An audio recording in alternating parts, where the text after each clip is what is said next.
Bonjour à toutes et à tous et bienvenue pour cette nouvelle vidéo. Les choses se précipitent. Les choses se précipitent et finalement viennent à correspondre à ce que je vous disais. Nous venons d'apprendre que la FNSEA vient d'annoncer le lever avec le groupe des jeunes agriculteurs, la levée des blocages, suite au discours de M. Attal à l'Assemblée nationale. Je ne suis pas certain que les agriculteurs indépendants, etc., soient d'accord avec les annonces faites. Parce qu'encore une fois de plus, je pense que les agriculteurs ne sont pas dupes. Je pense qu'ils vont se rendre compte d'ici quelques semaines, d'ici quelques mois, que ce que Attal leur a promis va mettre des plombes, voire même être en confrontation, voire même être en contradiction avec les normes et les règles européennes. Parce que, très sincèrement, le discours d'Attal ne remet en aucun cas en question l'hégémonie de la Commission européenne sur les décisions des politiques agricoles nationales. Et en plus de ça, vient de tomber un article de Mediapart sur les salaires des responsables de la FNSEA. Oui, bien sûr, c'est Mediapart. Ça ressemble plutôt à une sorte de liquidation. Une liquidation en bonne et due forme, c'est-à-dire puisque t'as pas été foutu d'éviter le bordel, eh ben, Rousseau, on va te pousser à la démission. On va essayer de mettre quelqu'un à la place. 14 900 € par mois. 14 900 € par mois. En sachant que Rousseau possède déjà un patrimoine qui lui rapporte. Hein? Donc voilà, c'est très symbolique finalement. C'est qu'aujourd'hui, en France, et comme ailleurs, vous avez des gens qui sont censés représenter une portion de la population sur un point de vue professionnel ou social, ou représentation, diversité, etc. Mais au bout du compte, ce sont des gens qui ne sont pas du tout à l'image de ce qu'ils représentent. Et qu'en règle générale, au bout d'un moment, ce sont des gens qui finalement sont en collusion. Souvenez-vous, je vais vous donner un exemple. Regardez les BLM aux États-Unis. Vous vous souvenez de tout le foin que ça a été, etc.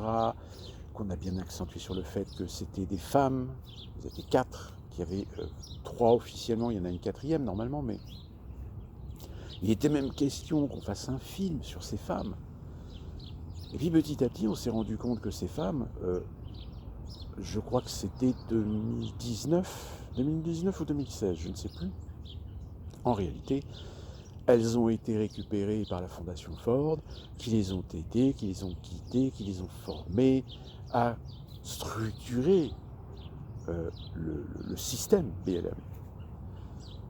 Et du coup, au bout d'un moment, on s'est rendu compte que, ouais, en réalité, c'est pas elles qui tenaient la baraque, c'était tous les philanthropes par leur financement qui instrumentalisaient les BLM pour asseoir leur volonté de faire voilà, du militantisme sur la diversité, pour lutter contre le racisme, pour lutter contre les violences policières, etc. etc. Et bien en France, c'est pareil. Dites-vous bien qu'un organisme officiel qui a pignon sur rue, dites-vous bien qu'il y a un moment donné, la confiance envers ces organismes pour défendre vos intérêts doit être relative et pas absolue. Parce que forcément, ce sont des organismes qui sont relativement adoubés. Si c'était des organismes qui avaient la capacité et les moyens de pouvoir foncer dans l'art de l'autorité dès qu'elle fait des conneries ou dès qu'il y a des revendications, etc., vous pensez bien qu'en règle générale, ces types de structures s'en mangent plein la gueule jusqu'à ce qu'elles disparaissent. Donc nos pauvres agriculteurs, enfin surtout les agriculteurs indépendants, les propriétaires de petites coopératives, etc., je pense qu'à mon avis, ils ont compris qu'ils viennent de se faire, bien profond. Alors je ne sais pas si finalement certains vont continuer le combat, mais malheureusement, leur combat ne sera plus, sera déclaré non, sera déclaré illégal, puisque la FNSEA a appelé au levage des blocages. Donc si certains continuent à bloquer, ils le font en leur âme et conscience et en leur responsabilité. C'est-à-dire que là, l'autorité, en effet, Attal, il peut sortir les CRS, les blindés, faire des arrestations, comme ils ont fait les 80 personnes à Rungis.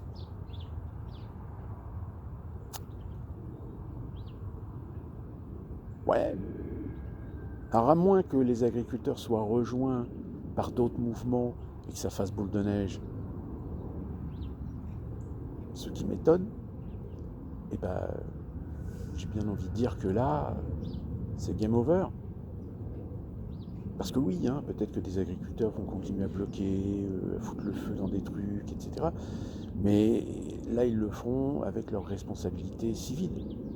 C'est-à-dire qu'ils seront interpellés, ils seront arrêtés, ils seront condamnés, peut-être que certains feront de la prison. Donc du coup, ils perdront tout.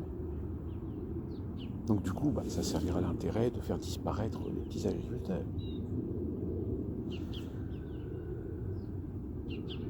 Autre information aussi, qui me paraît très importante. Vous l'avez entendu, il y a eu cette attaque d'une base américaine non loin de la frontière syrienne.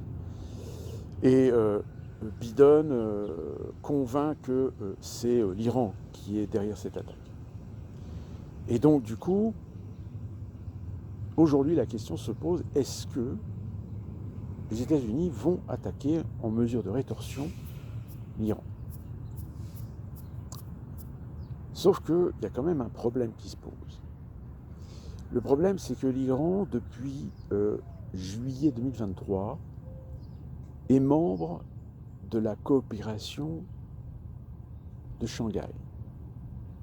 Cette coopération de Shanghai, qui a été créée en 2021, insufflée par la Russie et la Chine, qui est en fait l'ancienne Shanghai des 5, qui regroupait une coopération à la fois économique, mais aussi de défense, entre la Chine, le Kazakhstan, l'Ouzbékistan, l'Afghanistan et le Turkménistan.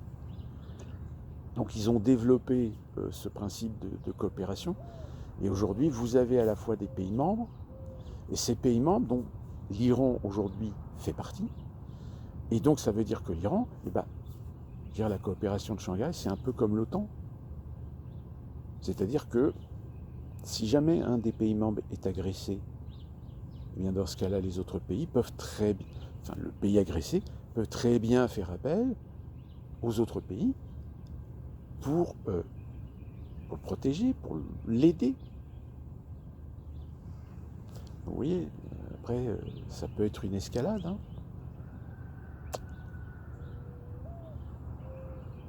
Alors, le problème, c'est que, vu qu'aujourd'hui, à la tête de l'État fédéral, on a quand même un certain nombre de tarés, même au Pentagone, aujourd'hui, vous avez certains généraux qui sont partis à la retraite, qui ont dit, et de toute façon, il y a une déliquescence, il y a un manque de professionnalisme à l'échelle du Pentagone. Aujourd'hui, on a des gens qui sont plutôt des idéologues que des vrais militaires. Et le danger avec les idéologues, c'est qu'ils peuvent péter les plombs et se croire maître et Dieu pour attaquer un pays sans mesurer les conséquences. Donc voilà, je veux dire, ça sent le soufre quand même. Enfin voilà ce que je pouvais vous dire sur deux choses qui me paraissaient essentielles. Et nous, on se retrouve très prochainement. Pensez évidemment aux agriculteurs français qui, à mon avis, vont l'avoir bien profond, hein, comme je l'ai dit, encore une fois de plus. Et nous, on se retrouve très prochainement pour une nouvelle vidéo.